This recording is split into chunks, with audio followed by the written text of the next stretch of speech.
ከ30 ዓመት በፊት ኑርበት ብዬ ቤቱን እኔ ገዝቻለሁ ብሎ መጣ ገንዘቡን በነገራችን ላይ በጣም በሚያሳፍር ሁኔታ የተቀጠረው ጠበቃ ጭምር በገንዘብ ተገዝቶ ጥላሁን ላይ እንዲፈረድ አደረገ ምንም ሐሳብ በማያፈልቅ በደደቦች በገዳዮች በነሞንጆ ነው በነደብረጽዮን ሲመራ አገር እነዚህ ወጣቶች ይያሉ በጣም ኢኮኖሚ ያሳዝነ ይሄንን የከለከለው ታደሰ ወረደና ማኑኤል አሰፋ ናቸው የታደሰን አሽከርነት ተመልከት ይሄን ደግሞ የሚያዘው ምግብ ነው ግልጽ ነው ጥላሁን የተገሰሰዋለች እውነት ነው ከመሬት የሞተን ሰው አጽም አውጥተህ እንደገና ፍርድ ቤት ታቆማለህ የውሸት ነበር በነገራችን ላይ ያሳከምኩት ሚል በማስረጃ ሮማንን ቁጭ አርገን እንነጋገራለን የሌላ ጉድ ልንገር ይሄ ሰውዬ ሰባ እንደርታ ነው ወረደ ጸጌ ኪዳነ ማርያም በአመት ሁለት ቡድን ነው ወረደው ወልዋሉን ተረከበ ደሞ ሰርስሮ ሲገባ ኮሚቴ ሲያሳምን እጅ መንሳ ሲሰጥ አንደኛ ነው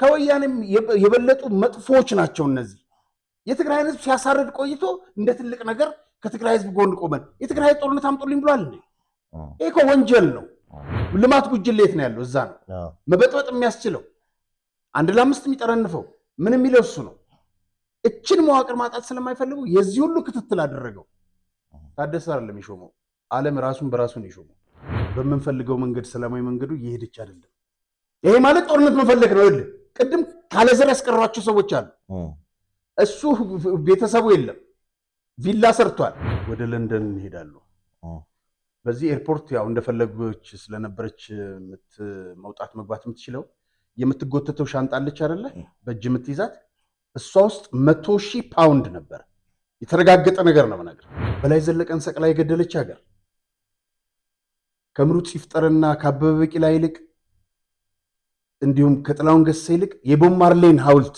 ለማቆም የተሽቀዳደመች ሀገር ጥላሁንን ዛሬ እንደዚህ ብታደርግ ምንም አይገርምም ነው እውነት ነው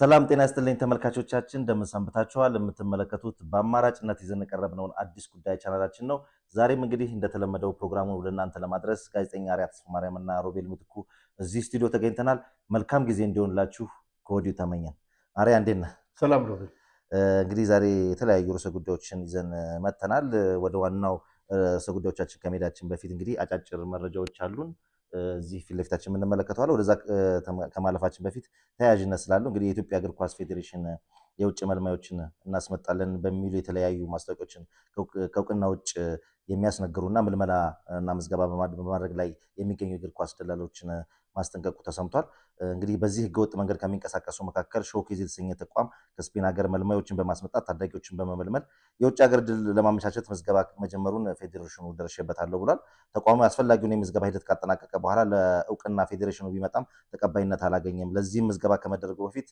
ፌዴሬሽኑ ቅድሚያ ማወቅ ነበረበት ሲሉ እንግዲህ የኢትዮጵያ እግር ኳስ ፌዴሬሽን ስራ አስፈጻሚ አቶ ባህሩ ተናግረዋል እንግዲህ ይሄ ነገር አነጋጋሪ ነው በርግጥ እግር ኳስ ፌዴሬሽኑ ማወቅ አለበት አንድ ነገር ነው ግን ከዚህ ጎን ተያይዞ ደግሞ እንግዲህ እግር ኳስ ፌዴሬሽኑ ያላመቻቸውን ነገር እንደዚህ አይነት ድሎችን ደግሞ እንደ አይነት ተቋም ያመቻቹበት ሁኔታ ከተመጣ ልጆቹ ታዳጊዎቹ ቢጠቀሙበት ምን አለ የሚለው ነገር ራሱን ይቻላል አነጋጋሪ ነው አዎ ልክ ጉዳዩን ለማወቅ በደንብ ግንዛቤ ሊኖር ይገባል ማለት እነዛ ወደዛ በትክክል ይልኳቸዋል ወይ ናቸው ወይ ምናምን የሚለው ከሱ ሁሉ ግን እነ ባህሩ በመጀመሪያ እዚህ ከአፍሪካ የሚመጡ ተጫዋቾች የኢትዮጵያን እግር ኳስ እየገደሉ ያሉትን ብቃታቸውን ማን እንደሚያመጣቸው ሳይቆጣጠሩ ለምንድን ነው አውሮፓውን የሚቆጣጠሩት እዚህ ክለቦቻችን ውስጥ እኮ አንድ ነገር አይታል ዘንድሮ አለቀ እኮ ኳሱ ጠቅላላ ውጭ በረኛ ተብሎ ምንም እኮ ማይችሉ ናቸው እንደ ሌላ ጉድ ልንገር ይሄ ሰውዬ ሰባ እንደርታ ነው ወረደ ጸጌ ኪዳነ ማርያም በአመት ሁለት ቡድን ነው ወረደው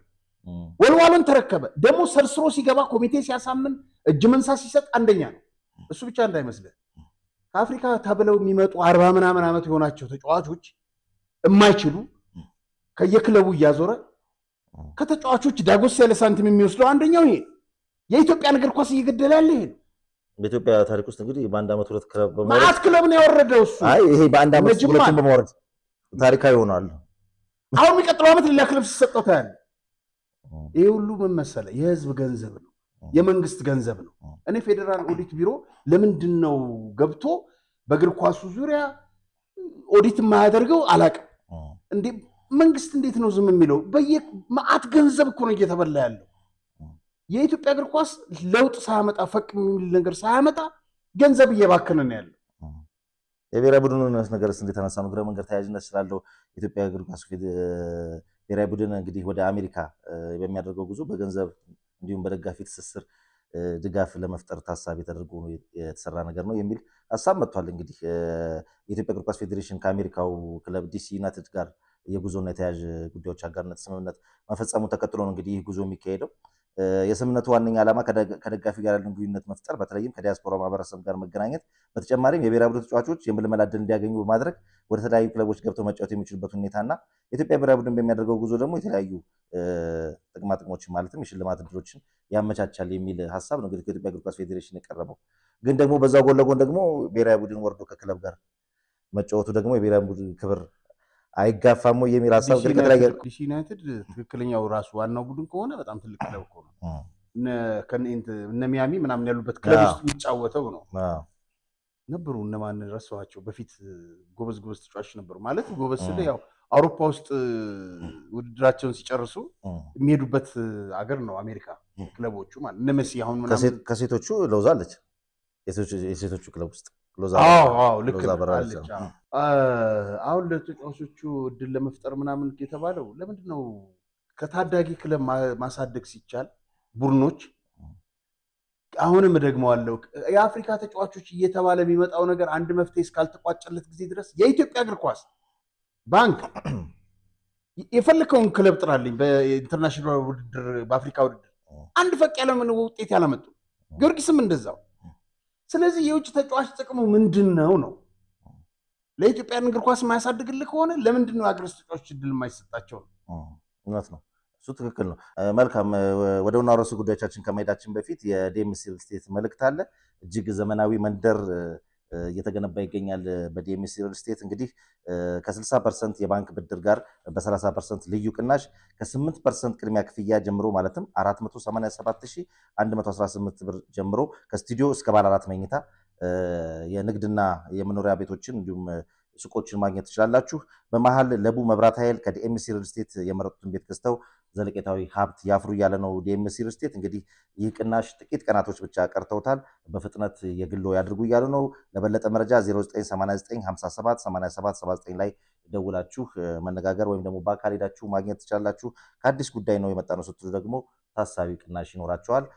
በዚህ ስልክ ቁጥር ልታነጋግሯቸው ትችላላችሁ። ማስታወቂያው ሰምተን ተመልሰን እንመጣለን። ቤት ከግድግዳና ከጣሪያ በላይ ለቤተሰቡ የወደፊት መሰረት ነው። እያንዳንዱ ቤተሰብ ለማደግ ለማረፍ ደህንነቱ የተጠበቀ ቦታ ያስፈልገዋል። እኛም ዲኤምሲዎች ለቤተሰቡ ሰፊ መጫወቻ ስፍራ፣ የመዋኛ ገንዳ፣ ላይብረሪ፣ የልጆች ማቆያ እንዲሁም ዘመናዊ የመኪና ማቆሚያ ከቻርጅ ስቴሽን ጋርና ሌሎችንም ያካተተው ከዘመናዊ መንደራችን ውስጥ በጉጉት ሲጠበቅ የነበረው አዲሱንና የመጨረሻውን ብሎክ ለሽያጭ አውጥተናል። ቀድሞ ለሚመጡ ውስን ደንበኞቻችን ዝቅተኛ የወለል አማራጭ ከ35% ዳጎስ ካለ ቅናሽ ጋር 40/60 የባንክ ብድር በምቹ አከፋፈል አቅርበንላችኋል። የድሉ ተጠቃሚ ለመሆን ፈጥነው ከታች ባለው ስልክ ይደውሉ። ተመልሰናል ከዲኤምሲ ሪል ስቴት። እንግዲህ በሽሬ ወደ ተካሄደው ጉዳይ ከማለፋችን በፊት እንግዲህ ወይስ ቀጥታ ወደሱ እንግባ ወይስ ይሄን እናስቀድም? መልካም የትናንትናውን ውይይት እናስቀድም። እንግዲህ ትናንትና አዲስ አበባ ዩኒቨርሲቲ ነበር። እንግዲህ ሴንተር ኦፍ ሪስፖንሲብል ኤንድ ፒስፉል ፖለቲክስ ከአዲስ አበባ ዩኒቨርሲቲ ጋር በመተባበር ሰላም ዲሞክራሲና ልማት በትግራይ ዕድሎችና ፈተናዎች በሚል ርዕስ እንግዲህ ትናንትና ሰኔ 20 ቀን እጅግ በጣም ደስ የሚል የአንድ ቀን የውይይት መድረክ አዘጋጅቷል። እንግዲህ በዛ ውይይት ላይ የተለያዩ የትግራይ ተወላጆች ተሳታፊ ሆነዋል። ሌሎች ባለድርሻ አካላት፣ የፌዴራል መንግስት የስራ ኃላፊዎችም እንዲሁ በቦታው ተገኝተዋል። በዕለቱ የክብር እንግዳ ከነበሩት መካከል እንግዲህ ክቡር አቶ መሐመድ ኢድሪስ የሰላም ሚኒስትር ባደረጉት ንግግር ኃላፊነት የተሞላው ሰላማዊ ፖለቲካ ማራመድ ለትግራይ አስፈላጊና ወሳኝ ነገር ነው። ይህ አሁን የተጀመረው ሰላማዊ ውይይት በቀጣይ ትግራይ ውስጥ ብዙ ሞቶችና ጉዳቶችን እንደሚያስቀር ይታመናል። የሰላምን ፖለቲካ በትግራይ ባህል ለማድረግ የተጀመረውን ግንኙነት መሰል የሰላም መንገዶችን መንግስት ይደግፋል ሲሉ እንግዲህ የመክፈቻ ንግግር አድርገው በእሳቸው ተጀምሯል። ከዛ በኋላ አቶ ጌታቸው ረዳ ያስተላለፉት መልእክት አለ። የእሳቸውን እናስቀድም። ትግራይ ህልውናዋን ለማረጋገጥ በምታደርገው ውጊያ የሚሳተፉ በሺዎች በመቶ ሺዎች የሚቆጠሩ ወጣቶች የግድ አንድ ፓርቲ ደጋፊዎች አሉ ግን አንድ ፓርቲ ውስጥ ያሉ 5 ሰነፎች በሚወስኗቸው ውሳኔዎች ህዝብ እንደ ህዝብ የሚማገድበት ሁኔታ ማክተም ካለበት የትግራይ ፖለቲካ ዴሞክራቲክ ሆኖ ይችላል ይሄን ለማድረግ በሚደረግ ጥረት ይሄ መድረክ አስተዋጽኦ እስካደረገ ድረስ ትልቅ መድረክ ነው የሚል እምነት አለኝ ግን በዚህ መድረክ ብቻ የሚያበቃ ወጣቱ ባለቤት ሆኖ ይችላል አሁንም በወጣቱ ህይወት በወጣቱ ቀጣይነት ላይ ወሳኝ ምን አለን ብለው የሚያስቡ 5 ወይ 7 ሰነፎች በትግራይ ህዝብ ጣፈንታ ላይ የሚወስኑበት እድል ማቆም መቻል አለበት ይሄን ለማስቆም በሚደረግ ጥረት ሁሉም የራሱን ድርሻ መወጣት መቻል አለበት ይሄ መድረክም የራሱ አስተዋጽኦ ሊያደርግ ይችላል አይውሽ መቀለብና ረበኝ መድረክ ደስ ይለኝ ነበር ዞሮ ግን እንዳልኩት ስለ ልማት ብዙ ማወራበት እና ከዛት የሚለኝም ግን በጥቂት ሰነፎች ምክንያት በጥቂት ስራ ፈቶች ምክንያት በሆነ አጋጣሚ ፖለቲካል ኮሪደር ስለተገኙ ብቻ የትግራይ ህዝብ ወደ ፈለጉት ማጥ ማስገባት መብት አለን በሚል ሰዎች ብቻ የትግራይ ህዝብ የትግራይ ወጣት ጣፈንታ መወሰን እንደማይችል ምናሳይበት ጊዜ ነው ይሄ መድረክ ለዛ ኮንትሪቢዩት ያደርጋል የሚል እምነት አለኝ አሁንም ይሄን መድረክ ላዘጋጁ ሰዎች ምስጋና መግለጽ ፈልጋለሁ አመሰግናለሁ አቶ ጌታቸው ረዳ እንግዲህ በጣም የሚገርም ሐሳብ ነው ያቀረቡት ማለት ይቻላል እንግዲህ 5 ሰነፎች ስሜታቸው በተቀያየረ ቁጥር የትግራይ ህዝብ ለጦርነት መማገድ የለበትም የሚል ጠንከር ያለ ሐሳብ አቀርበዋል እንግዲህ በእነዚህ ስራ ፈቶች የተነሳ ህዝቡ ለቀውስ መዳረግ የለበትም የትግራይ ህዝብ እንደ ህዝብ የመኖርና ያለ መኖር አደጋ ተጋርጦበታል ይህ ደግሞ ከሁሉም በፊት ትኩረት የሚሻ መሰረታዊ ጉዳይ ነው ወጣቶች ደግሞ ወደፊት ወደ ኃላፊነት ወደ ስልጣን መምጣት አለባቸው ክልሉ በርግጥ አስተማማኝ ሰላም ያስፈልገዋልና የዚህ ሰላም ሁሉ ችግር ባለቤቶች ደግሞ እነዚህ 5 እና 7 የሚሆኑ ሰዎች ናቸው የሚል ቆንጆ ሐሳብ አቀርበዋል እንዴት አየው በጣም ጥሩ ነው እንግዲህ ያው ጌታቸው ባገኘው አጋጣሚ ንስሐውን ያወራረደ ነው እና ጥሩ ንግግር ነው የነበረው ጥሩ ውይይት ነው ከጌታቸው በተጨማሪ እንግዲህ ይሄ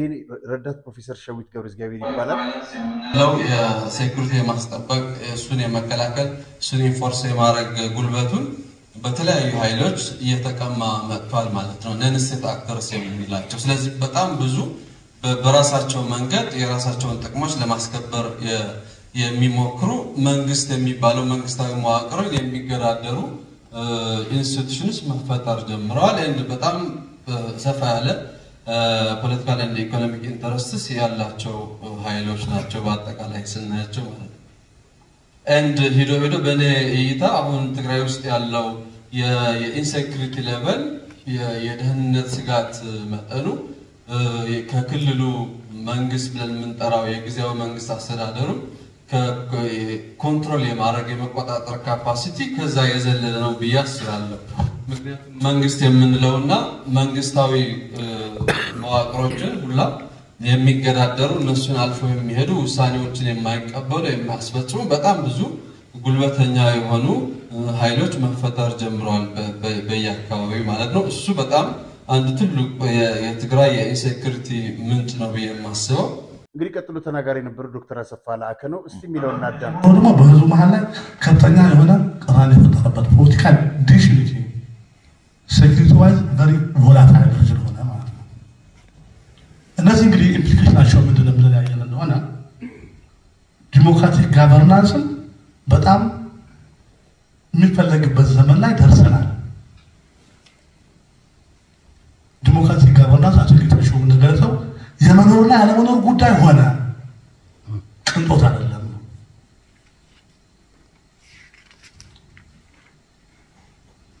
ስለዚህ ነበር አሁን ያለው ኢምፕሊኬሽን ጠቅላላ አድርገታ የነበሩ ደካማ ተቋማት የባሰ ኢሮድ ሆነበት the possibility of authoritarian መንግስት ተመልሶ የሚመጣበት እድል አለ አድረስ ማድረግ ካልቻለ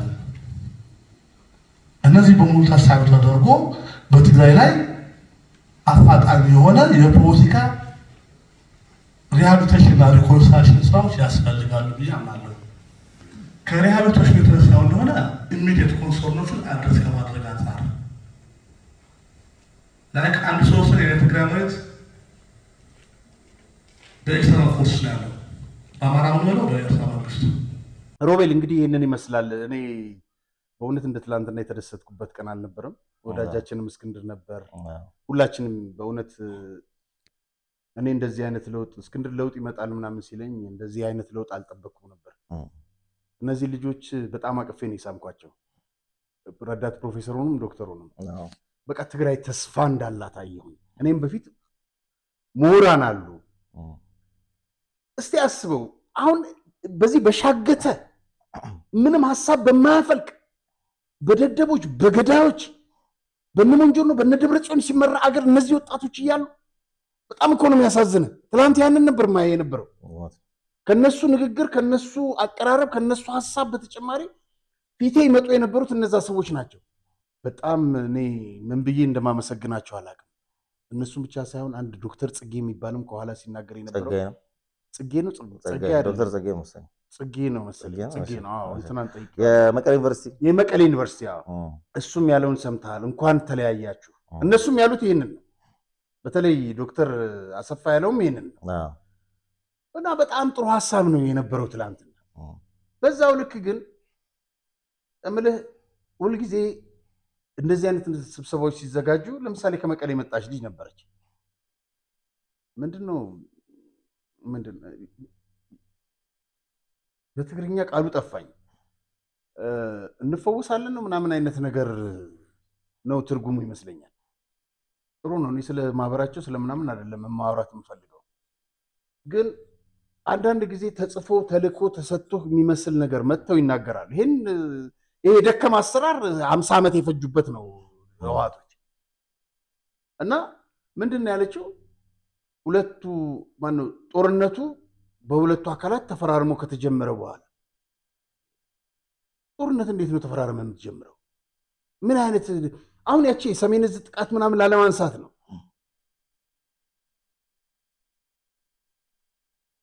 እኔ ይገርመኛልና እሱ ብቻ አይደለም። ይሄ ባይቶና ነው ምንድነው የሚባል አንድ ድርጅት አለ። አንድ ከኋላች ኪዳነ ነው ምናምን የሚባል የሚናገር ነበር። ከፊት የተቀመጥነው ሰዎች እኔ አንተ እንትና ዶክተር አረጋዊ እስክንድር ሌላይ ጀነራል ዮሐንስ ምናምን ነበሩ። አሁን የትላንትናው ዓላማ ሐሳብ ትግራይ ወደ ሰላም እንደምትመጣ መፍትሄው ሐሳቦች ምናምን እንደዚህ አይነት ሊያቀርቡ ያ ግን የተጋታው የህወሓት እንትናል አጀንዳ ከፊት የተቀመጣችሁ ፌደራል መንግስትን ግናችሁ እኛ ደግሞ ከህወሓት ጋር ሆነን ስንፋለም ነበር። ከህወሓት ጋር ማለት አይደለም ከትግራይ ህዝብ ጎን ነን እንጂ ከትግራይ ህዝብ ጎን ከህወሓት ጋር ነው እንጂ መሆን ያለበት። ዲላይ እንደውም እንደዛ ነኝና ይሄ ወያኔ ነው ገባ። ከወያኔም የበለጡ መጥፎች ናቸው እነዚህ። የትግራይ ህዝብ ሲያሳርድ ቆይቶ እንደ ትልቅ ነገር ከትግራይ ህዝብ ጎን ቆመን የትግራይ ጦርነት አምጦልኝ ብሏል እንዴ? ይሄ እኮ ወንጀል ነው። ወንጀል እኮ ነው። በወንጀል በመድረኩ ላይ ደግሞ ህወሓት ጥፋተኛ ነው ብሎ ከኮነነና ለዚህ ሁሉ እልቂት ችግር ያለው ህወሓት ነው ካለ ከትግራይ ህዝብ ቆሜ ነበር ማለት አይችልም። ለዚህ ሁሉ ማአቱ ህወሓት ስለሆነ የቆመው ከህወሓት ጋር ነበር። ከትግራይ ህዝብ ጎን ነው ቢቆም ኖሮ ይሄ ነገር እንዳይፈጠር ያደርጉ ነበር። እንዲህ አይነት ይኸውልህ በጣም ጥሩ ሐሳቦች ታይና በጣም ተስፋ የሚሰጡ እንደዚህ አይነት ነገር ያደርጉባልና በእውነት የትላንቱ ውይይት በጣም ተስፋ ሰጪ ነው። በእነዚህ ልጆች ኮርቻለሁ። በርቱ። በእውነት በጣም ሊደነቁ ይገባል። ዛሬ ጥሩ ሐሳብ ያቀርቡ የነበሩ ወጣቶች ወደፊት መምጣት አለባቸው።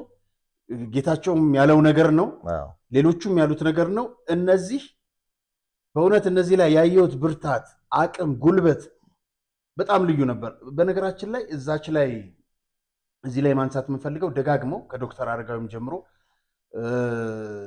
ዶክተር አሰፋም ሲያቀርበው የነበረው ነገር ምንድነው ተፈናቃዮችን የመመለስ ጉዳይ ህወሓት እንደ ካርድ እየመዘዛት እየተጫወተባት ነው።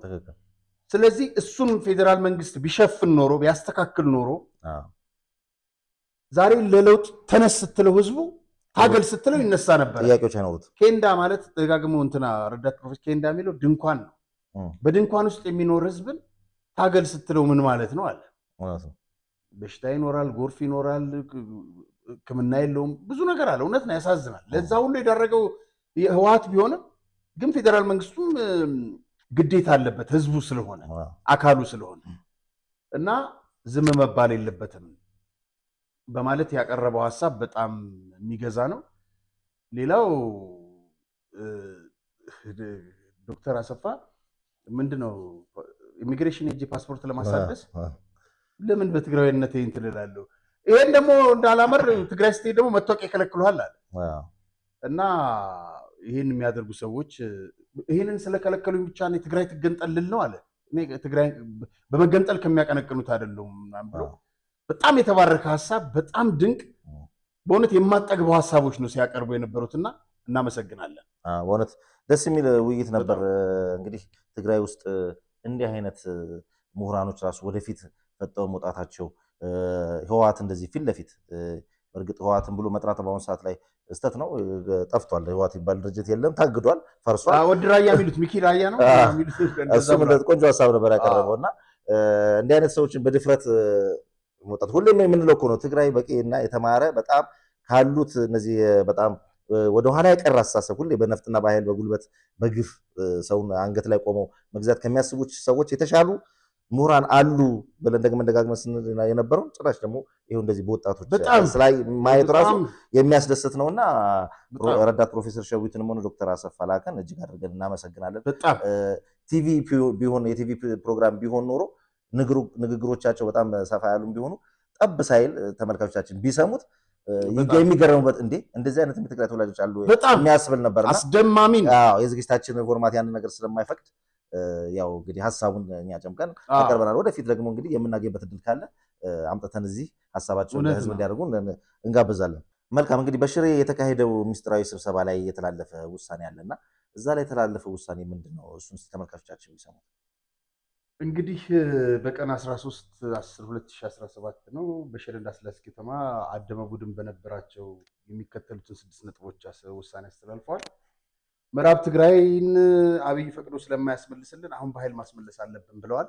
ቅድም ውይይቱ ላይ እንግዲህ እንትን ስንል የነበረው ማለት ነው እና ወስነዋል ህዝብ ለህዝብ የተጀመረው ጽምዶ የሻቢያና የትግራይ ሰራዊት ይጣመር ጽምዶ ሰራዊት በአስቸኳይ ይፈጠር ሲሉ ወስነዋል 3 በትግራይ ሆኖ የብልጽግና ተልዕኮ የሚቀበል የሚያስፈጽምና ከልቡ የለውጡ ደጋፊ የሆነን ሰው ማሰር እንጀምር ብለው ወስነዋል በውስጣቸው የአመራር ማስተካከያ እንዲደረግ ወስነዋል ከኛ ጋር ሆነው ግን ወጥ አቋም በሌላቸው አመራሮች ምትክ ጨካኝ በሆኑ አመራሮች እንዲተኩ አቅጣጫ እናስቀምጣለን ጦርነቱ ከተጀመረ የገንዘብ ብር ችግር እንደሌለባቸው በቂ ገንዘብ እንዲያዙና ገንዘብ ሞልቶናል ምንም የሚያሳስብ ጉዳይ የለንም ብለዋል የጦር መሳሪያም በሚመለከት የሻቢያ መንግስት እንድናስገባ ስለፈቀደልን ችግር አይገጥመንም በማለት የተለመደ ሰይጣናዊ ግምገማቸውን አጠናቀዋል ይህ እንግዲህ ከተሰብሳቢው ሾልኮ የመጣ መረጃ ነው ሌላው እንግዲህ ባብይ አዲ ከተማ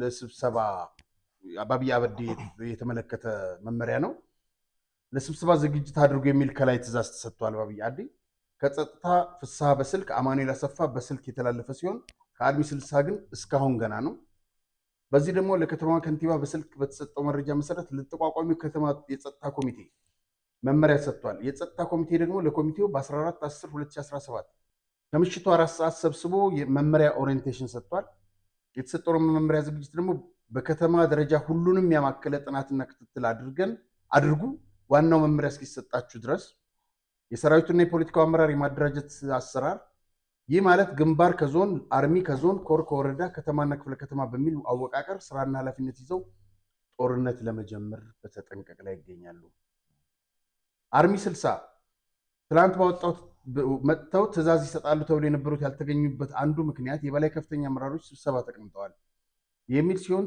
በትክክል ቦታው ባይታወቅም ነገር ግን አክሱም ነው የሚል መረጃ አለ ሌላው በጣቢያና በአካባቢ ደረጃ በአስቸኳይ ማስተካከያ ይደረግ እና አመራር ይተካም የሚል ነው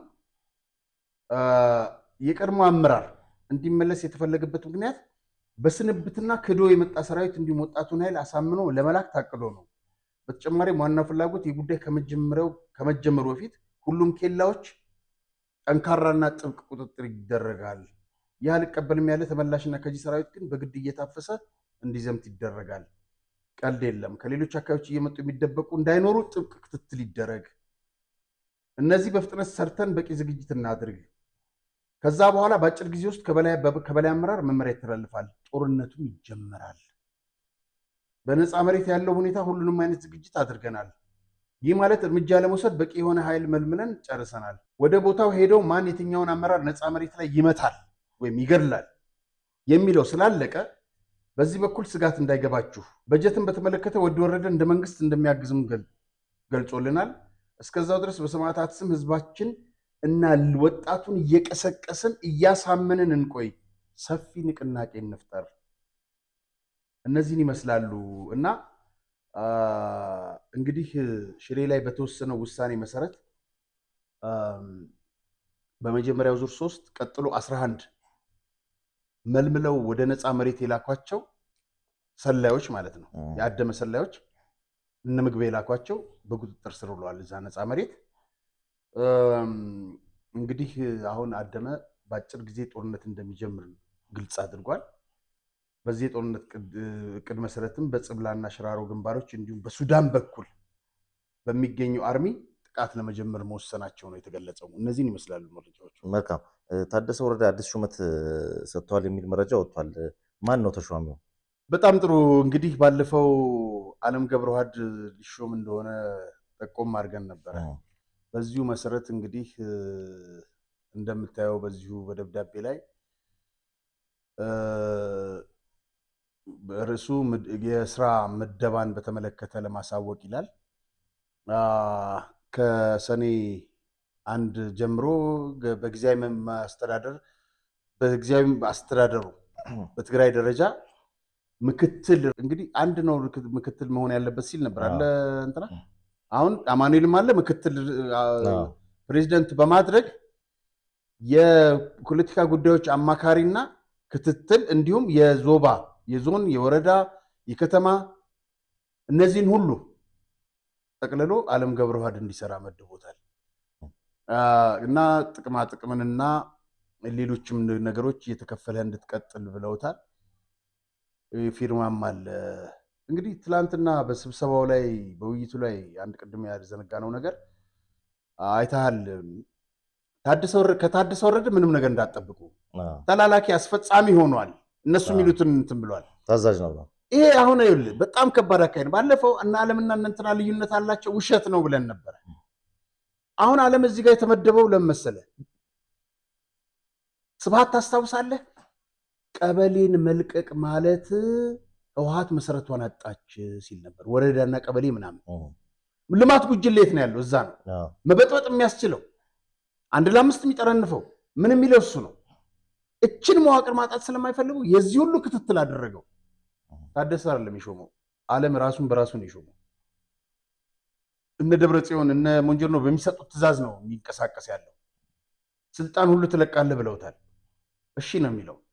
በትላንትናው ዕለት በነገራችን ላይ ወደ አዲስ አበባ መጥቷል። ከጠቅላይ ሚኒስትር ከክቡር ጠቅላይ ሚኒስትር ዶክተር አብይ ጋር ለመነጋገር ከአቅሜ በላይ ነው ይላል። እዚህ ሲመጣ ከአቅሜ በላይ ነው አግዙኝ፣ እዛ ደግሞ ሲሄድ ተላላኪ ይሆናል። ቅድም የገንዘብ ድጋፍ ታደሰ በመንግስት በኩል ያደርግልናል። አዎ ብለዋል። እስከ ደረጃ ድረስ እንግዲህ ይሄው በደብዳቤ ሰው ሲሾሙ በቃ ከዚህ በላይ ብጣታቸው ምንም እንትን ልትላችሁ ተላላኪ ሆኗል፣ አስፈጻሚ ሆኗል። ከዚህ ምንም ነገር አጠብቅ። በነገራችን ላይ የአቶ አማኑኤል አሰፋስ ቃለ ምልልስ በምን ዙሪያ ያጠነጥናል መግለጫቸው? እንግዲህ አማኑኤል አሰፋ ከቢቢሲ ጋር በነበረው ቆይታ ምንድነው የሚለው? በጣም እየደነፋ ነው ሲናገር የነበረው። ተፈናቃዮች ቤታቸው ፈርሶ በከፋ ሁኔታ ውስጥ ናቸው፣ የት ይግቡ የት ይድረሱ አለ። አሁን ለነሱ አስበው እንዳይመስልህ፣ እዛ ትላንትናም እንደተገለጸው ካርድ ነው እየተጫወቱ ያሉት፣ መጫወቻቸው ናቸው። ከዚህ ቀደም የኖሩበት ወደ ነበረው እንዲመለሱ በሰላማዊ ሰልፍ ደጋግመው እየጠየቁ ነው። አካባቢ በታጣቂዎች የተያዘ ነው፣ ሲመለሱ የከፋ ሁኔታ እንደሚገጥማቸው እያወቁ ነው። መልሱን በአካባቢ ካሉ ሰዎች ተነጋግረን መፍትሄ እንፈልጋለን እንፈተዋለን እና የትኛው ታጣቂ ማለት ስለ ሻዕቢያ ታጣቂዎች አያነሱም። በቀጣይ ከፌዴራል መንግስት ጋር የሰላም አማራጮችን አሟጦ መጠቀም ይልና አለበለዚያ ግን ሰላማዊ ያልሆነ መንገድን መከተል ነው። ያ ማለት ጦርነት ነው። የኤርትራ ሰራዊት ይጣልን የሚለው ቀረ። አሁን አብሮ ናቸው ቀረ። እሺ። እና ጉዳዩ አሳሳቢ በሆኑ ወደዛ አደገኛ ሁኔታ መግባት አያዋጣም ብሎ መንግስትን ለማስፈራራት ሞክሯል። ግን በግልጽ ሌላኛውን አማራጭ እንከተላለን ብሎ በይፋ ጦርነት አውጇል። መልካም። እንግዲህ ከሰሞኑ አንድ የቲዲኤፍ ጀነራል ላይ የመኪና አደጋ ደርሷል። ሌሎች አንዳንድ ሚዲያዎች ደግሞ እንግዲህ የግድያ ሙከራ ነው እያሉ መረጃዎችን ያወጣሉ። ትክክለኛው የቱ ነው የሆነው የሚለው አንድ። ከዚህ ጎን ተያይዞ ደግሞ ማናቸው ጀነራሉ ምንድን ነበር የተፈጠረው?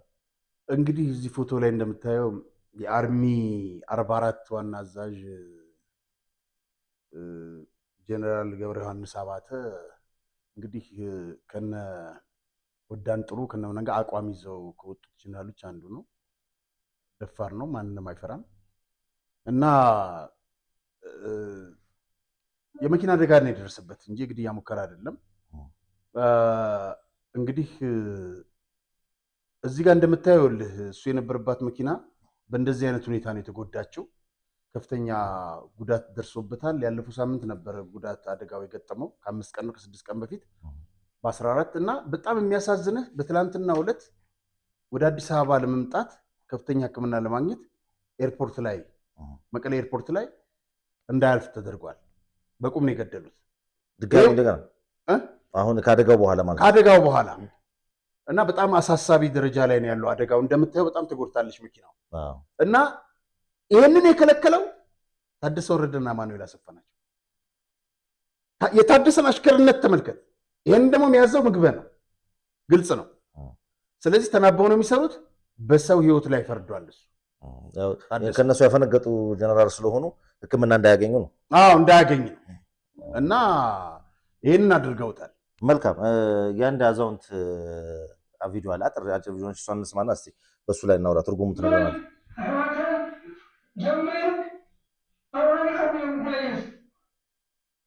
እንግዲህ ከአባቴ ከወላጆቼ አጎቶቼ ከብዙ ከልጆቼ ከቤተሰቦቼ በሙሉ በወያኔ ያልቀዋል። ወያኔ ማለት ሰው በላ ነው የሚለው። ዘር አጣሁኝ ነው የሚለው። ከወንድሞቼ ከወላጆቼ ከምናምን ጀምሮ በሙሉ እስከ ልጆቼ ድረስ ወያኔ ዘር አሳጥቶኛል ነው የሚሉትና እንግዲህ እንደምታየው እና ማኑኤል እየደነፉ ነው። እሱ ጭድ ክምር ውስጥ 7 ወር እዛ ውስጥ ተደብቆ ኖሮ መጥቶ አሁን የትግራይን ህዝብ ጦርነት ውስጥ ሊከተው ይፈልጋል። ለኪዳኔ ነውና የምትላቸው ጠቅላላ እነዚህ እንትኖችም ይኸው በተፈናቃይ ስም ካርድ እየመዘዙ ዳግም ጦርነት ሊቀሰቅሱ ኦሬዲ እያወጁ ነው። ይኸው እንግዲህ ወላጆችን አተ ወንድሞችን አተ ልጆችን አተ ከዘር ሳትቀር ስትቀር ምን ማለት ነው? እና በቃ እንደገሯቸው ይሰውዬ ወያኔ ማለት ሰው በላ ነው። ይሄን ነው የሚሉት። መልካም ወደ ምግብ እንለምሳ ጀሚርና ተሰላማው ጉዕዞ በትትድለ መንገድ ተኸይደ ይኮነ ተዘላሐዝ ሰዓት ሓንቲ በመንፈልገው መንገድ ሰላማዊ መንገዱ እየሄደች አይደለም። ይሄ ማለት ጦርነት መፈለግ ነው። ይል ቅድም ካለ ዘር ያስቀሯቸው ሰዎች አሉ። እሱ ቤተሰቡ የለም ቪላ ሰርቷል። ሌላም መረጃ አለ። ቆይ ለማዓንቲ ዕለተ መስዋዕት ክነዝክር ከለና ክነልዕላ ዝግበና እዚያ ዳግም ካሊእ መስዋዕት ንኽመጽእ አግባቡ ሕቶታትና በሰላማዊ መንገድ ከይፍትሑ ጸገም ይገጥመሉ፣ እንቅፋታት ይገጥመናል። ይኸውልህ ችግሮቻችን መፍትሄ እንዳያገኙ ሌላ ችግር እየመጣ ነው። ይሄ ማለት ለጦርነት ተዘጋጁ እያለ ነው። ሌላ ምንም ነገር የለውም። በየአቅጣጫው እየደነፉ ነው። የጦርነትን አስከፊነት አይተናል።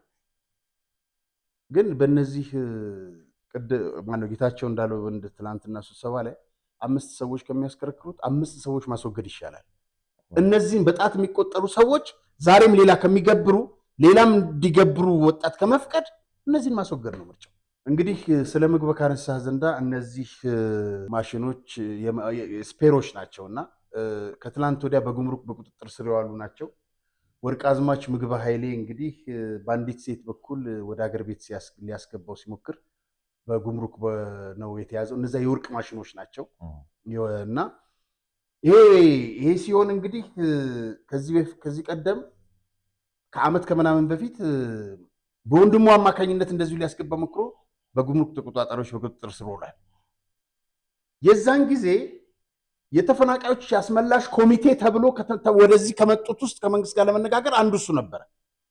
መጥቶ ስለ ተፈናቃዮች አለ። አሁን ስለ ተፈናቃዮች እዛ ጋር ያወራል። የዛ ጊዜ ስለ ተፈናቃዮች አለም እዚህ መጥቶ ያወራው።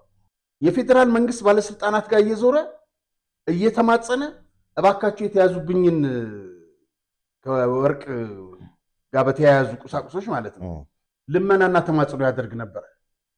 እና ከትላንት ወዲያም በቁጥጥር ስር ውሎበታል። ይሄንን እግረ መንገድ ልነግርህ ፈልጌ። መልካም እንግዲህ የኢትዮጵያ የሙዚቃው ንጉስ የጥላሁን ገሰሰ ባለቤት እንግዲህ እዚህ ስክሪኑ ላይ እንደምንቀተው ወይዘሮ ሮማን በዙ ያጋጠማቸው ነገር አለና እሱን በተመለከተ እንግዲህ መረጃው ለተመልካቾቻችን ታደርስልናለህ። በስልክም አውርታቸው ነበር። እሱንም እንስማስ። በጣም ጥሩ። ከዚህ ከስልኩ ብንጀምር ይሻላል። የተወዳጁ ክቡር ዶክተር አርቲስት ጥላሁን ገሰሰ ባለቤት ወይዘሮ ሮማን ብዙ ከአሜሪካን በቅድሚያ አመሰግናለሁ። ቦሌ ማተሚያ ቤት ጀርባ የሚገኘው መኖሪያ ቤታችሁ ከጥላሁን ጋር ስንት ዓመት ኖራችሁበት? ከቤቱ ጋር በተያያዘ የተፈጠረው ምንድን ነው? ሰላም አሪያ እንደምናለ። ለዚህ ጉዳይ ተቆርቆረህ እዚህ ድረስ ደውለህ ስላናገርከኝ በቅድሚያ ላመሰግንህ ወዳለሁ። አዎ በርግጥ ቦሌ ማተሚያ ይኸው 3 ዓመቱ 4 ዓመቱ እንግዲህ ፍርድ ቤት ቆመናል። ጥላሁንን በዚህ ክብር በዚህ በወረደ መንገድ ፍርድ ቤት ጥላሁንን ፍርድ ቤት እንደተከሰሰ ነው እኛ የምንቆጥረው። ያው ድፍን ኢትዮጵያ ሕዝብም ብዙ ይህን ጉዳይ የሚያውቁ ሰዎች ያዘኑበት ጉዳይ ነው። እንግዲህ እዛ ቤት የኖርነው ከጥላሁን ጋር እኔ ከአሜሪካን ወደ ኢትዮጵያ ከገባሁ ጀምሮ ልጄ ትልቋ 32 አሁን እድሜዋን ያዘች። ከዛን ጊዜ ጀምሮ እኔ አሁን ድረስ እየኖርኩበት ነው። እንግዲህ 32 ዓመት ብለው ጥላሁን ካረፈ 15 ዓመት ሆኖታል። እንግዲህ 15 ዓመት ስትቀንስ 16 ዓመት ነው እንግዲህ እዛ ቤት አብረን እየኖርነው። በጣም ጥሩ። እንግዲህ አሁን ከተሰጠው ውሳኔ ጋር በተያያዘ ቤተሰቡ ላይ ያስከተለው የስነ ልቦና ጉዳት ይኖራል። በተጨማሪ ለመላው ኢትዮጵያ ወዳጅ ለመላው የጥላሁን ወዳጅና ኢትዮጵያውያን እንዲሁም ለሌሎች አካላት የምታስተላልፈው መልእክት ካለ እስቲ እድሉን ልስጥሽ። እንዴ ይሄም አይደለም ለኢትዮጵያ አሜን ለቤተሰቡ ድፍን ለኢትዮጵያ ሕዝብ የሚቆረቆርና በጣም የሚያሳዝን ነው እንጂ ጥላሁን ያው የቤተሰብ ብቻ አይደለም የኢትዮጵያ ሕዝብ ንብረት ነው ጥላሁን እና ሁሉም ሰው ነው ያዘነበት። ጥላሁን እድሜ ልኩን ለሀገር ለሕዝብ ለሀገሩ ሲያገለግል ለንብረት ሳይሆን ንብረት ሳያፈራ ሕዝብና ንብረቴ ሕዝቤ ነው እስከማለት ድረስ የደረሰ በእንደዛ መልክ ሕዝቡን ያገለገለ ነው። ለማንም የምንነገር ሁሉም ድፍን ኢትዮጵያ ሕዝብ የሚያውቀው ነው። አንተም ታውቀዋለህ። ነገር ግን ጥላሁንን አንድ የኖረበትን ቤት ለታሪክና ለቅርስ ማስቀመጥ ሲገባ የጥላሁን ስም በፍርድ ቤት መቆሙ በጣም አሳፋሪና ታሪክን ማበላሸት ነው ብለን ነው እኛ የምንገምተው። ጥላሁን ነው ፍርድ ቤት የቆመው፣ እኛ አይደለንም። እኛ ተራ ሰዎች ነን። ምንም እዛ ደረጃ ድረስ የሚያስደርሰን አይደለም። አሁን እኛ የምንቆረቆረው እንዴት ጥላሁንን የሚያክል እንዴት አይከበርም? የኖረበት ቤት ሚዜም ሆኖ መቀመጥ ሲገባው አንድ ያለችውን ስም መጠሪያ ለልጆቹ፣ ለልጅ ልጆቹ፣ ለቤተሰብ፣ ለድፍን ለኢትዮጵያ ለአፍቃሪዎቹ ነገ ጥላሁን የት ነው ያረፈው ተብሎ እንደሰለጠነው ዓለም እየቀናን እዚህ የጥላሁንን ሩብ እድሜያቸውን ለሀገር ያላገለገሉ ሰዎች ስንት ሲከበር እናያለን በዚህ በምንኖርበት ዓለም።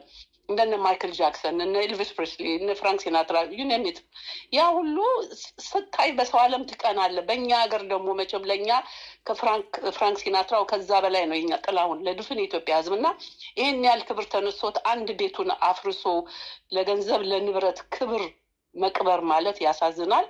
ለማንኛውም ያው ፍርድ ቤት የሚለየውን ይለይ። እኛ ምን የምንለው ነገር የለም። ለመንግስትና ለኢትዮጵያ ሕዝብ ፍርዱን ትተናል። የፍርዱን ውሳኔ ዝም ብለን መጠበቅ ነው። ምንም የምናደርገው ነገር የለም። ከመናገርና ታሪክ ይከበር፣ ታሪክ አይቀበር፣ ጥላሁን ታሪክን አታበላሹ ብለን ከመጮህ ሌላ ምንም አቅም የለንም። እንግዲህ ፍርድ ቤቱን ውሳኔ መጠበቅ ነው። የ3ኛ ዓመት አልፎ 4 ዓመት ሊሞላው ነው። ፍርድ ቤት ቆመናል። እንግዲህ ይሄ ነው ለኢትዮጵያ ሕዝብና ለመንግስት ይሄ ነገር ምንድን ነው ታሪክ እንዳያስወቅስ ብለን ሁሉም ሕዝብ መረባረብ ያለበት ነገር ነው። የጥላሁን የቤተሰብ ብቻ አይደለም። ሁሉም ተቆርቋሪ ሕዝብ ጮሆ ምንድን ነው ሽምግልና እኮ የሚባልም ሀገር አለ እኮ በባህላችን ረተው ሲባል ይህን የሚያክል ነገር አገር የሚነካ ታሪክ የሚያበላሽ ነገር ሲሰራ ጆሮ ዳባ ልበስ ማለት ለማናችንም ነገ የታሪክ ተወቃሽ ያደርገናልና በዚህ መልኩ ነው መናገር የምችለው። እባክህ ተወኝ። ነገሩ በጣም ያሳዝናል። ከዚህ በላይ ብዙ ማለትም አልፈልግ። አሪያ በጣም ነው የሚያሳዝነው ከይዙ። እሺ አመሰግናለሁ። እንግዲህ ሮማን በዙ ከአሜሪካ እንግዲህ በቅርቡ ስትመጪ ሰፋ ያለ ቃለ ምልልስ እንደምናደርግ ነው ማምነው። አመሰግናለሁ። እሺ አመሰግናለሁ። እኔም ጀርስተልኝ አሪያ በጣም ጥሩ። እንግዲህ ሮማንን እናመሰግናለን። የተፈጠረውን ሁኔታ ልንገርህ። ጉዳዩ በይግባኝ ላይ ያለው ግን የተወሰነው ከዚህ በፊት በነበረው ውሳኔ ላይ ማውራት እንችላለን ባለሙያዎችም ስላናገርኩ ባጭሩ በጣም በሚያሳዝን ሁኔታ የሼክ መሐመድ አላሙዲ ትዛዝ የበቀል ትዛዝ ጥላሁን ላይ አርፏል ለምን እንደተበቀሉት አላውቅም ከ30 ዓመት በፊት ከአሜሪካን ሀገር ከነበራቸው ህይወት ጥላሁንና ወይዘሮ ሮማን ወቱተው ቤት ገዝቼልሃለሁ ብሎ አምጥተው ቦሌ ማተሚያ ቤት ጀርባ ቤት አስረከቡት ብዙ ጊዜ እንደሚታወቀው ባለሀብቱ በራስ ስም አይደለም ይገዙል በሰው ቤቱ በሌላ ሰው ስም ነው የተገዛው መኪናዋ ዮናስ በሚባል ልጅ ነበር አንድ ረጅም ዓመት ጠበቃ ነበረው አለ አሁንም እና ይሄ መንገድ ላይ ምንድነው ሊብሬ ምናምን ሲያስቸግሩ ጥላሁንን ነው ቆማለች ግቢ ውስጥ በስሙ የተዛወረለት ቤቱ ግን አልተዛወረለትም ጥላሁን ብዙ ጊዜ እንትን ሲያደርጉ ሲጠይቀው እሷም ስትጠይቀው ወደ ለምን በራስ ስማታ አይ ሌላ ነገር ይመስላል ግድ የለም ጠበቃውም እንደዛ ይለው ነበር ሞተ ከ30 ዓመት በኋላ እንግዲህ ምናሴ የሚባል ድሮ ታክሲ ሹፌር የነበረ አሜሪካን ሀገር አሁን እዚህ አላሙዲ ጋር አንዳንድ እንትን የሚያደርግ ከ30 ዓመት በፊት ኑርበት ብዬ ቤቱን እኔ ገዝቼዋለሁ ብሎ መጣ ገንዘቡን በነገራችን ላይ በጣም በሚያሳፍር ሁኔታ የተቀጠረው ጠበቃ ጭምር በገንዘብ ተገዝቶ ጥላሁን ላይ እንዲፈረድ አደረገ ለነጥላሁን የቆመው ለቤተሰቡ የቆመው ጠበቃ በገንዘብ ተያዘ በእነማን በሼው ምን አደረጋቸው ጥላሁን እኮ ያገር ቅርስ ነው ያገር ሀብት ነው ያ የድሮ ጠበቃ ነው አሁን ጉዳዩን ያዘው የመጀመሪያው የጥላሁን ነገሮች ግን ተበላሽተዋል በጣም የሚያሳዝነ ምናሴ ያን ያክል ገንዘብ ሊኖረው አይችልም የት ነው ገንዘቡን የከፈልከው ሲባል አንድ ጊዜ ኬንያ ይላል አንድ ጊዜ ኢትዮጵያ ንግድ ባንክ ይላል የትኛው ቅርንጫፍ ሲባል አላቀም ያን ያክል ገንዘብ ያለው አይደል ይሄን ሁሉ ያደረጉት ሼሁ ናቸው አንድ ነገር ልንገር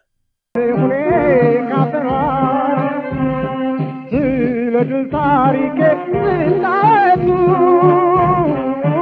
ቤተሰቦችም እናቱ ለአገሬ ስታገል ለድንበሯ ለአሁን እንዲህ ብሎ ነበር ቤተሰቤን እንዳትረሱ ቤቱን አይተዋል በጣም ብዙ ቅርስ ነው ያለው ቤቱ አቋል አውጥተህ ጥላሁንን እኔ አንድ ሰው ምን አለ መሰለህ በላይ ዘለቀን ሰቅላ የገደለች ሀገር ከምሩጽ ይፍጠርና ካበበ ቢቂላ ይልቅ እንዲሁም ከጥላሁን ገሰሰ ይልቅ የቦብ ማርሌን ሐውልት ለማቆም የተሽቀዳደመች ሀገር ጥላሁንን ዛሬ እንደዚህ ብታደርግ ምንም አይገርምም ነው እውነት ነው ይሰሩላትን ሰዎች ቀርጥፋ የምትበላ ነች ምን አደረጋቸው ባለሀብቱ ይሄን ያክል እንዴት ጥላሁን የተገሰሰዋለች እውነት ነው ከመሬት የሞተን ሰው አጽናውጥተህ እንደገና ፍርድ ቤት ታቆማለህ የውሸት ነበር በነገራችን ላይ ያሳከምኩት ሚል በማስረጃ ሮማንን ቁጭ አድርገን እንነጋገራለን ሰማዋለህ በጣም አታለውናል ሼህ መቼም የጥላሁን ተቆርቋሪዎች ካላችሁ ይሄንን ነገር አንድ ልባት እንድትሰጡት እንትንላለሁ የሚያደርግም የለው የሚረዳህ የሚያደርግም የለው የሚረዳህ እያለ ካልሆነ ከሌለህ የለህም ባትነኩኝ ምን አለበት ባካችሁ ሰዎች ስራ ልስራበት ኧረ ተው ባትነኩኝ ምን አለበት ባካችሁ ሰዎች ስራ ልስራበት ኖርበት እንግዲህ ለረጅም ዓመት ይሄ ቤት ነው ጥላሁን ሲታመምም ብዙም የመጨረሻ ህይወቱ በተለይ ብዙ ነገሩን ያየበት ይሄ ቤት ስለሆነ ይሄ ለቅርስ እንዲቀመጥ እንግዲህ ነው እኛ ሁላችንም ፍላጎታችን እንግዲህ ይህንን ይመስላል ሮቤል ሮማን ወይዘሮ ሮማን የተወዳጁ የክቡር ዶክተር አርቲስት ጥላሁን ገሰሰ ባለቤት ጥላሁን የተከሰሰው ብላለች የመንግስት አካላት ምን እንደሚሉ የሚመለከታቸው ኢትዮጵያውያን ሀገር ወዳዶች ምን እንደሚሉ መልሱን በጊዜ ሂደት እናየዋለን ግን ጥላሁን በዚህ ደረጃ መነሳቱ ያሳዝናል በጣም የሚያሳዝንና የሚያሳፍር ነው ከተነሳበት ሐሳብ ጋለው ሁኔታ ጋር ነገር ነው ደግሞ ነገሮች የሚያበሳጩት እንዴት ጥላሁን ላይ የሚለው ነገር ትንሽ ይከብዳልና እንግዲህ አዲስ ነገር ካለው ወደፊት እናሳውቃለን ይዘናት እንቀርባለን መልካም እንግዲህ በመጨረሻም ወይዘሮ አዜብ መስፍን በለንደን አየር ማረፊያ ያገጠማቸው ምንድነው የሚል ጥያቄ በቴሌግራም ቻናላችን ከተመልካቾች መጥተዋልና ምናልባት በዚህ ዙሪያ መረጃው አለ ምንድን ነበር ያው አቶ መለስ ዜናዊ እንደሞቱ በአመቱ ወደ ለንደን ይሄዳሉ በዚህ ኤርፖርት ያው እንደፈለጉች ስለነበረች መውጣት መግባት የምትችለው የምትጎተተው ሻንጣ አለች አይደለ በእጅ የምትይዛት እሷ ውስጥ 100,000 ፓውንድ ነበር የተረጋገጠ ነገር ነው ነገር 100,000 ፓውንድ ነበር ከዚያ አለፈ እንደሚመስለኝ ከሆነ አንዳንድ መረጃዎች እንደሚጠቁሙት እዚህ የነበሩት የኤርፖርት ተቆጣጣሪ እንትኖች አስቀድመው ለለንደን እንትኖች ጥቆማ ሳይሰጧቸው አይቀሩም በቁጥጥር ስር ዋለች ቦሌ ለንደን ኤርፖርት ላይ ከነ 100,000 ፓውንዷ ቁጥጥር ስር ዋለች ከዛ በኋላ የኤርፖርቱ ሴኩሪቲዎች ይዘዋት ወደ አንድ ክፍል ገቡ በወቅቱ የነበረው አምባሳደር የጠቅላይ ሚኒስትሩ ሚስት ነች እንደዚህ እኔን ያክል ገንዘብ በህገወጥ መንገድ ይዞ መግባት እኮ ወንጀል ነው አሏቸው በስንት ድርድር 3 ሰዓት በፈጀ ድርድር እንድትለቀቅ ተደረገ ገንዘቡ ይሸፉ ነበር በዛ ሰዓት 100,000 ብር 100,000 ፓውንድ 100,000 ፓውንድ እኮ ያ የእንግሊዝ ፓውንድ ገንዘቡ ተመሳጥሮ የወጣው ሳምሶናይት ውስጥ የነበረው የሼሁ ነው የሼሁ ሳይሆን ይሄ ከኢትዮጵያ የሚወጣ የነበረው ወርቅ ማለት ነው ይሄ ነበር የተፈጠረው መልካም ለዛሬ በቀናል ስለነበረ ቆይታ እጅግ አድርጌ አመሰግናለሁ በዲኤምሲ ስቴት ማስታወቂያ እንሰናበታለን የተከበራችሁ ተመልካቾቻችን የዕለቱን መሰናዷችን ይመስል ነበር ፕሮግራም አዘጋጅተን ለእናንተ አድርሰላችሁ ጋዜጠኛ አርያት ተስፋማርያምና ሮቤል ምትኩነን ዳግም በሌላ ዝግጅት እስክንገናኝ ድረስ እስከዛው ሰላም ቆዩ ቤት ከግድግዳና ከጣሪያ በላይ ለቤተሰቡ የወደፊት መሰረት ነው እያንዳንዱ ቤተሰብ ለማደግ ለማረፍ ደህንነቱ የተጠበቀ ቦታ ያስፈልገዋል እኛም ዲኤምሲዎች ለቤተሰቡ ሰፊ መጫወቻ ስፍራ የመዋኛ ገንዳ ላይብረሪ የልጆች ማቆያ እንዲሁም ዘመናዊ የመኪና ማቆሚያ ከቻርጅ ስቴሽን ጋርና ሌሎችንም ያካተተው ከዘመናዊ መንደራችን ውስጥ በጉጉት ሲጠበቅ የነበረው አዲሱንና የመጨረሻውን ብሎክ ለሽያጭ አውጥተናል ቀድሞ ለሚመጡ ውስን ደንበኞቻችን ዝቅተኛ የወለል አማራጭ ከ35% ዳጎስ ካለ ቅናሽ ጋር